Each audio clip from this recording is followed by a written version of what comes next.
These 10 points by Carlos Alcaraz were the best 10 points ever played in the history of the game of tennis, and I don't think that's an exaggeration. So you're probably thinking, Coach, what can I learn from watching Alcaraz play at a superhuman level on the biggest stage? Well, there are a couple things that are fundamental to what he did that we can take from this, but at certain points during this video, we're just going to be wowed, and I'll try to be clear about which things you can practice and which things are attainable, and which things you might just have to be a freak of nature to be able to do. Now, in order to set the stage for these 10 points, we actually need to start with these 10 points from the 4th set tiebreak, and during our discussion, talk about anxiety, shot selection, and luck, of which I'm sure you know, good players make their own.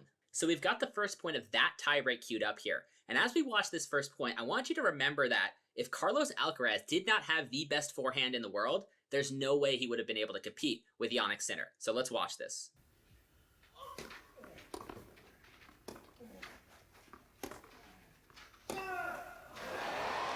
Okay, tough, starting with a forehand error, but was it the right decision? I think yes. Look at this first one. Patient but ruthless, just like we talked about last time. He doesn't overhit that backhand. This is a nice patient ball. Now this next one he receives, he elects to go big inside in.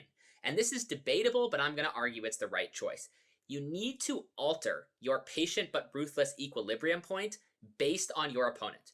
And today, Jannik Sinner was playing so well that he has to take chances like this, and the only way he was actually able to beat Sinner is because he's physically capable of making the shot with a level of consistency that no one else on the tour can do. And you're going to see that play out over the course of these two tiebreaks, that even though he missed this one, the risk reward is there for him on this ball.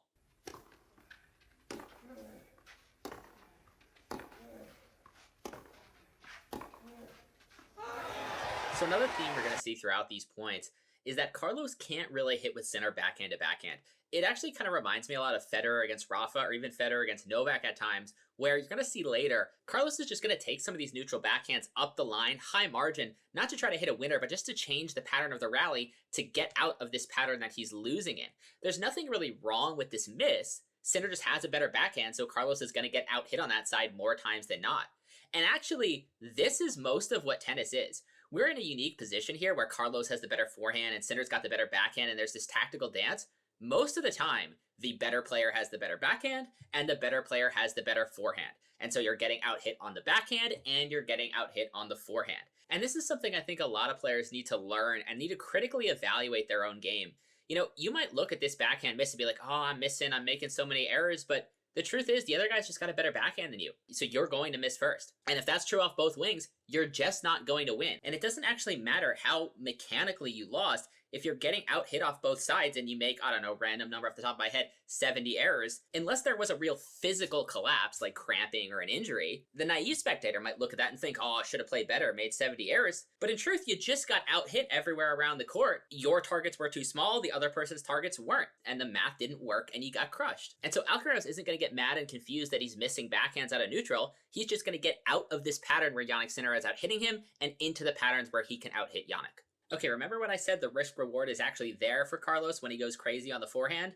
Well, check out this ball. It looks like it should be a neutral ball, but it is not. Now remember, Carlos missed a forehand that was very similar on the first point of the tiebreak. And so the critical idea here is, after you missed that shot at 0-0, you have to decide, was that a good decision and I just missed, or was it a bad decision?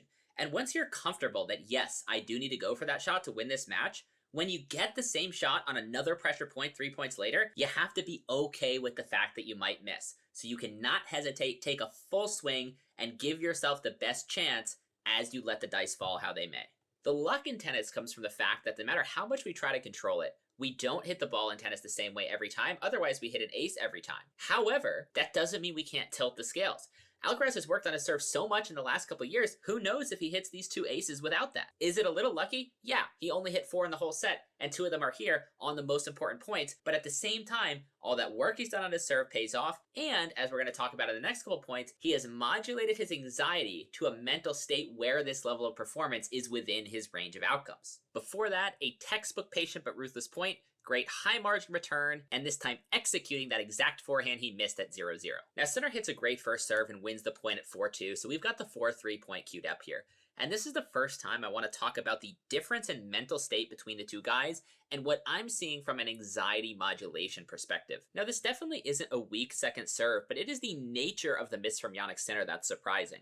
Anxiety in humans upregulates something we call the sympathetic nervous system, which prepares the body for three kinds of behaviors: freeze, fight, or flight. And only one of these is compatible with high-level tennis. And if we look at this particular miss from Jannik Sinner, we see that his racket and his upper body didn't get around as fast as he thought they were, which is why he sailed the ball long, which indicates to me that his anxiety is manifesting more as the freeze behavior, which is actually really common, and it's a reason you might find that when you get nervous, you physically can't move your feet. And it even happens to the absolute best players in the world. I couldn't eat that more. I was so nervous.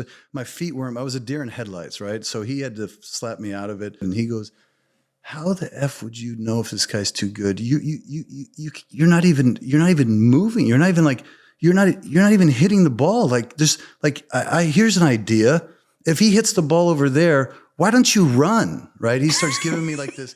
Now, Sinner appears to be moving, but that freeze response can also manifest as a little bit too much tension early in the stroke, which leads to a little bit less of a stretch backwards and a little bit less velocity through the contact, a little bit less topspin, and those balls float long, which is exactly what we saw on this backhand miss. Now, on this final point of the tiebreak, I want to pay attention to Carlos's mental state. Athletes function best at a midpoint of anxiety, high but not too high. A lot of times the issue in these big moments is that you get so high that even if you're able to dial your anxiety into a fight response, you end up either death gripping the racket or holding your breath, both of which will ruin your performance. And so what we tend to see from the best players under pressure is that there's not actually an immediate release right after they win, because their anxiety was like a 7 or 8 out of 10 and not a 10 out of 10 lest they be unable to play. And so we see that sort of delayed fuse from Carlos Alcaraz, where first it's just the arms up and then it's the big vamos scream, showing that his anxiety was just the 7 or 8. It wasn't maxed out while he was playing, and it only maxed out on this release of all that tension right now. So those are our 3 lessons which we're going to take away as we now watch the best 10 points ever played. First, modulate your anxiety. 7, 8 out of 10. Don't let it get to 10. And work that into a fight response, not a freeze or a flight response. Second, generally aim to safe targets, but be okay going for more if your opponent demands it. Third, make your own luck by not hesitating when you hit to those targets. And fourth, of course, be Carlos Alcaraz.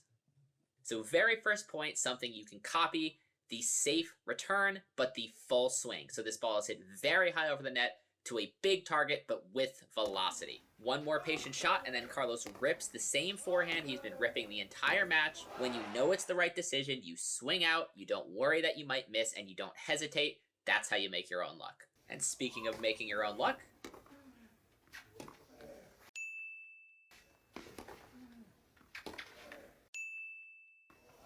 you could call it lucky, but it misses the point. His forearm is loose, he gets the same whip he gets at 1-all in the first set. His anxiety is high enough that he can focus, but it's not so high that the strokes break down. Even the tiniest bit of extra tension, and these forehands are wide. Now, Jannik Sinner hits a phenomenal return to start the third point, and it illustrates that even though Carlos is willing to rip the forehand, he'll still be patient where appropriate. That is a full swing, but it is a safe, high margin shot. Safe and high margin doesn't mean hesitate or slow down. He gets rewarded for his patience here. The fourth point starts with a great high margin full swinging return that you can copy over the middle, safest target, but then it very quickly just turns into a be Carlos Alcaraz kind of point. We would be remiss if we didn't quickly pause and say, work on this shot if you have a big heavy forehand. Because your opponent wants to play deep, they want plenty of visual information after the bounce. They don't want to have to take that on the rise, so having to defend the drop shot as well puts them in a world of hurt. Now remember earlier when I said Alcaraz can't hit with Sinner in the backhand-to-backhand pattern? So what do you think he's going to do with this ball? Going cross-court would obviously be fine, but a la Federer versus Rafa, he's going to hit a rally ball up the line just to change the pattern. Now this next one is hit very hard and very flat and very close to the line, but here's the thing, when you're feeling good, You can just do things. And hesitating is much, much worse than making kind of a maybe questionable decision once in a while. Now, this is going to start to feel like deja vu. Higher degree of difficulty shots, high, deep, and safe. If you don't want to rally with your opponent's backhand, you don't have to. Practice this higher margin, well away from the lines, backhand down the line. Not every shot has to be a blazing winner. Sometimes you change the pattern and you get rewarded. You can't copy everything Carlos does, though. This 7th point, I mean, I can tell you to move your feet after you serve, I can tell you to look down court, but throwing your forearm through this short hop like that and keeping the point neutral, that's just hard to do. This backhand is amazing. The next backhand is amazing. Hits the line. Sometimes it's just that good. Now, Carlos is picking ridiculous returns off his shoestring like Rafa did, but I want to point out his anxiety modulation. He is at a 7 and an 8. He's not at a 10. He's staying calm enough that his forearm can still get that whip. He's channeled it into a fight response, so his feet are moving and his eyes are dialed in, and that's the only way these brilliant shots are even possible.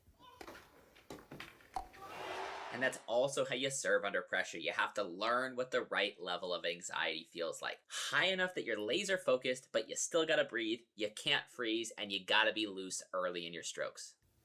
And in the end, it really helps if you're Carlos Alcaraz.